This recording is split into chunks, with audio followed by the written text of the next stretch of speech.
Jordan was obviously part of our football team when we broke camp. I can't say that he would have been on the active this week because obviously that is Coach Moss's decision, and it plays out over the course of the week with the 3 practices leading up into the game itself.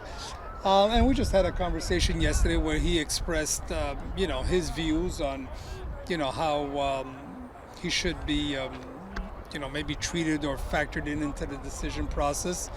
And we didn't, necessarily agree with his evaluation of maybe his camp and the 2 preseason games.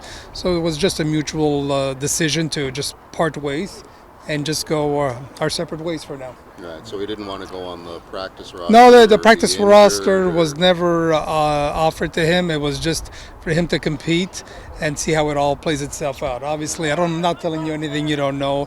During the course of the year, we've had 72 and 74 different players line up the last 2 years for at least one regular season game. Shoot, we've even cut someone by the name of Stubblefield and brought him back 2 years ago, and we all know how that worked out. So just philosophically, we've got our views on it. On an individual note, he felt differently about it, and that's okay. Nothing wrong with that. Et Danny, par rapport à Fletcher, Ouais, ben attends, est-ce que tu pourrais répéter en français qu'est-ce que tu viens de dire au propos de VC? Qu'est-ce qui a mené à ce qu'il soit libéré? Du moins, l'annonce soit faite aujourd'hui. Oui, alors on avait pris la décision qu'il ferait partie de notre équipe en sortant de Saint-Jérôme, puis le dernier match de Ottawa, match en concours. C'est sûr que l'alignement pour le match de Toronto n'est pas tout à fait confirmé, alors c'est ça la raison qu'on pratique, puis la décision, ça revient aux entraîneurs. Alors, il savait qu'il y avait besoin de compétitionner pour un poste dans l'alignement.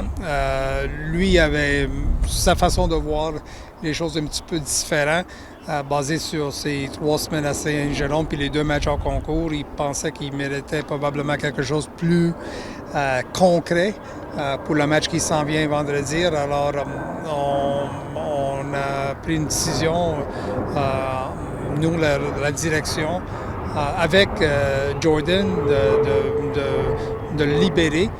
Puis c'était la décision qu'on a prise. Je dirais que c'était plutôt tôt ce matin, mais la discussion était déjà en marche depuis hier soir. Est-ce que tu serais ouvert si jamais il arrive des blessures, quelque chose à leur avoir? Ben nous sommes toujours ouverts à plusieurs scénarios. On l'a déjà fait dans le passé, comme j'ai mentionné dans le cas de Stubblefield. Mais dans notre cas, quand tu regardes les 2 dernières années, je dirais que c'est sûr qu'on veut s'entourer avec des joueurs qui sont talentueux, mais il faut que le fit soit bon pour les 2. Ça veut dire le joueur puis l'équipe. Nous, on a une culture qu'on a bâtie ici, puis on a des standards. Puis ça va jamais changer. L'équipe est toujours plus importante que n'importe quel individu, incluant le DG. Dans le cas de Fletcher, par exemple, est-ce que c'est une situation différente? Pourquoi il a été coupé? Bien, c'était la compétition. C'était une compétition. Écoute, on a 4 excellents porteurs de ballon. Stevie Scott, Travis Theus, qu'on a trouvé tard. Finalement, on était capable de le convaincre de venir à Montréal. Puis la personne que personne parle de, c'est Sean Thomas Hurlington qui a eu un très bon camp. Puis on est satisfait avec sa compréhension du livre à l'attaque. Les 3 sont des excellents bloqueurs. Puis on a besoin du monde qui sont capables de bloquer puis de protéger notre carrière. Puis ces 3 porteurs qui se ressemblent un petit peu. T'sais, ils vont aller chercher des verges un petit peu plus difficiles, convertir des situations de 2e et 2, peut-être 3e et 1. Puis le plan, c'est de garder les 3. Puis c'est à coach Moss de décider de comment il veut les utiliser d'une semaine à l'autre. Quand est-ce que vous avez décidé que Fletcher, ça n'allait pas être ça pour lui cette année? Ben après le deuxième match en concours, on voulait voir Travis Theus puis Stevie Scott. Puis il ne faut pas oublier non plus que Theus est capable de retourner aussi des bottées. Il peut jouer comme centre arrière aussi. Alors, il nous a compliqué un petit peu la vie. Puis après le match, le lendemain, on était dans le bureau. On a passé une coupe d'heure là-dessus, puis on a pris la décision qu'on a prise. À quel point les performances de Scott en tant que bloqueur, puis également comme receveur, parce que vendredi soir à Ottawa, il a attrapé des passes en sortant du backfield, puis c'est un gros bonhomme. À quel point ça a été un facteur qui l'a favorisé complètement?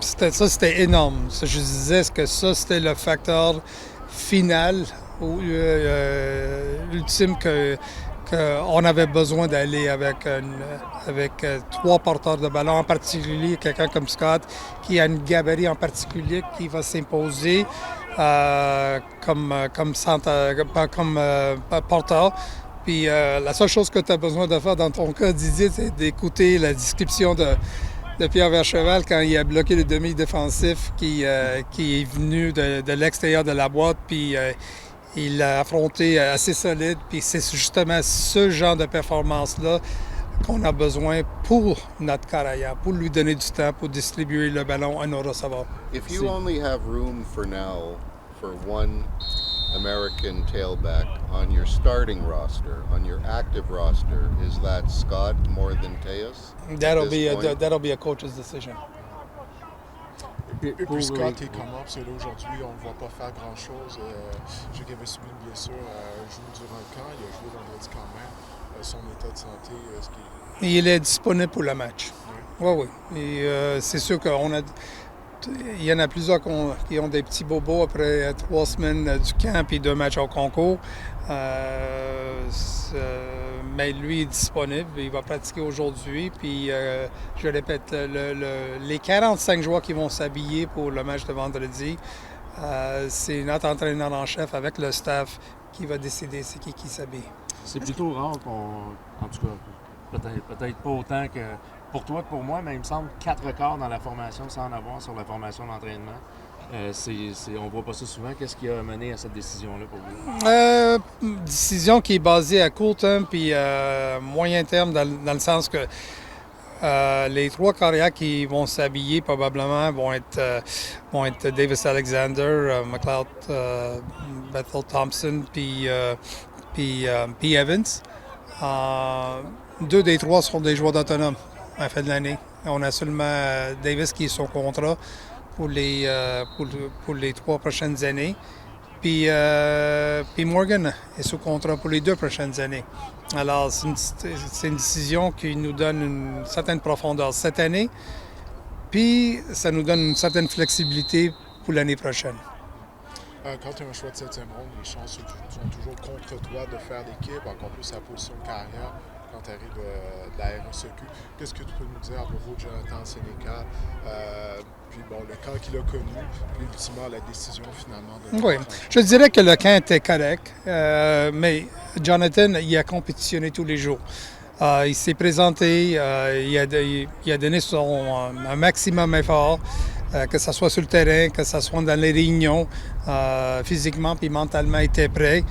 Mais je dirais, depuis que je suis ici, depuis janvier 2020, quand on regarde les 4 carrières, c'est probablement, quand on parle de profondeur, c'est probablement la meilleure QV que je suis associé avec depuis mon retour dans la Ligue canadienne. Je pense qu'on a 4 carrières qui peuvent être des carrières partant à n'importe quel moment, pas dans l'année. Puis dans le cas de Jonathan, il était dans un scénario difficile avec le talent qu'on avait à cette position-là, mais il mérite beaucoup de crédit du fait qu'il a compétitionné chaque jour puis il a donné un maximum d'effort.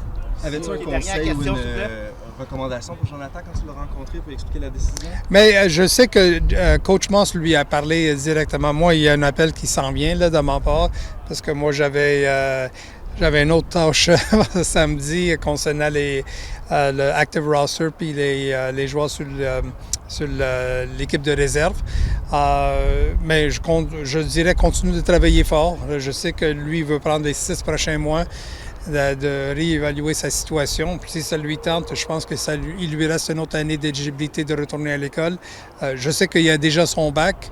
Alors probablement côté académique, sur le volet académique, il n'y a pas besoin de retourner. Mais si ça lui tente de jouer une autre année, ça peut seulement aider dans son cas. Merci, Danny.